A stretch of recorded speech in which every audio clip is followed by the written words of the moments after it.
अभी तक विश्वविद्यालय के द्वारा पहल की गई है, जो पत्र मेरे हाथ में है, उन्होंने शासी निकाय को आगाह किया है कि आज चिट्ठी मिली है 24 को, इसमें स्पष्ट रूप से लिखा हुआ है कि 1 सप्ताह के अंदर आप सारे हिसाब को प्रेषित करें। और क्या है कि 2019 से माननीय उच्च न्यायालय के मुख्य न्यायाधीश एवं शिक्षा विभाग के शिक्षा मंत्री एवं शिक्षा सचिव के दोनों के द्वारा आदेश पारित हुआ कि सन 2019 से कॉलेज के कुल आमदनियों का 70% कर्मचारियों के मद में वेतन मद में बांटा जाए। लेकिन अभी तक हम लोगों को 70 के बदले 7% ही दिया जा रहा है। 63% यहाँ के शासी निकाय के द्वारा उसको हजम किया जा रहा है। हमारी 7 सूत्री मांगे हैं जी, एक दो पहला मांग है कि हमको सरकार का जो आदेश है 70% कर्मचारियों के बीच बटे। दूसरा मांग है हमारा कि अनुशंसित पद पर जो कार्यरत कर्मचारी है उसका पद सृजन करवाया जाए। तीसरा है बिना पूर्व सूचना दिए हुए कर्मचारियों का जो वेतन है प्रधानाचार्यों के द्वारा रोक दिया जाता है, इसको नहीं रोका जाए। अवकाश हम लोगों के बीच से जो कर्मचारी अवकाश प्राप्त करते हैं, बार बार जीवी को से आग्रह किया गया कि आप बाहरी व्यक्ति को इस पद पर पदस्थापित ना करें, बल्कि इसी बीच से जो कर्मचारी जिस लायक है, जो पद खाली हुआ है, उस पर उसकी बहाली की जाए।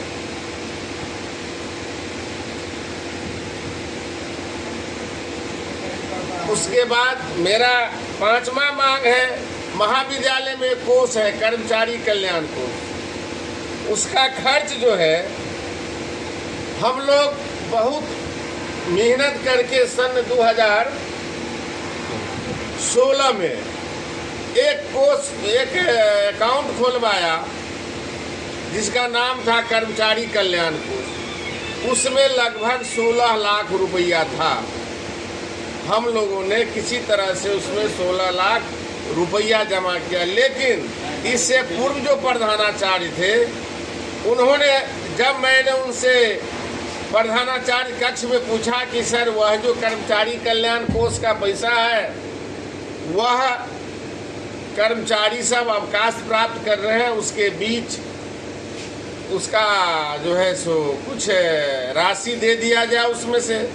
तो उन्होंने स्पष्ट रूप से कहा हमें कि कुछ उधर गया कुछ इधर आया, उसमें अब एक भी पैसा नहीं। 7वां पास है, 7वां मेरा मांग है कि अवकाश प्राप्त कर्मचारियों का पेंशन लागू करो। कल एक शिष्टमंडल यहाँ से धरना स्थल पर से ही विश्वविद्यालय के जो कुलपति है उनसे मिलने गए। वहाँ जो है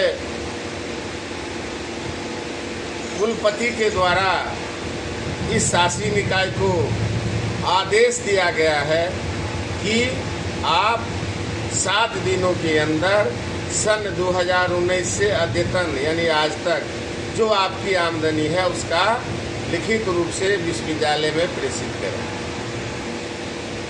और एक मिनट, यहाँ के जो शासी निकाय हैं उसके सचिव श्री डॉक्टर धनेश्वर प्रसाद सिंह जी,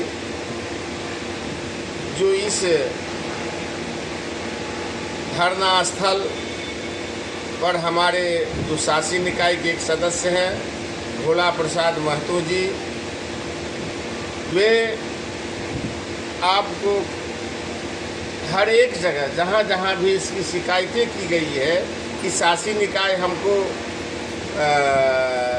70% नहीं देती है, 70% नहीं देती है, इस एवज में ये एक चिट्ठी है जो उन्होंने पारित किया है भोला प्रसाद जी के नाम से, जो LNMU IC 81/24 24/7/2024 के द्वारा सेवा समाप्त करने के संबंध में। ऐसा है महाशय, सुना जाए कि विश्वविद्यालय को यह अधिकार प्राप्त नहीं है कि आप किसी का सेवा समाप्त कर सकते हैं।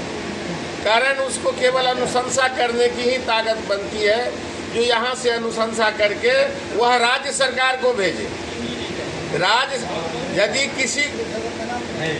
यदि किसी को आप हटाते हैं या उसकी सेवा समाप्ति करते हैं तो आपको अनुशंसा लेनी होगी बिहार सरकार से। आपने कुछ नहीं किया, एक ही बार सेवा मुक्त कर देते हैं। तो ये तो यहाँ के हम लोगों के ऊपर एक इस तरह से दबाव बनाया जा रहा है कि किसी तरह से ये लोग धरना को तोड़े। लेकिन महाशय निश्चित रूप से यह बात तय है कि हमारा कोई गलत डिमांड नहीं है। 2019 से आज तक हम लोगों ने उचित मांग मांगा है, जो सरकार द्वारा निर्धारित की गई है 70%, हमको केवल वही चाहिए। प्रोफेसर गौरी शंकर कामत।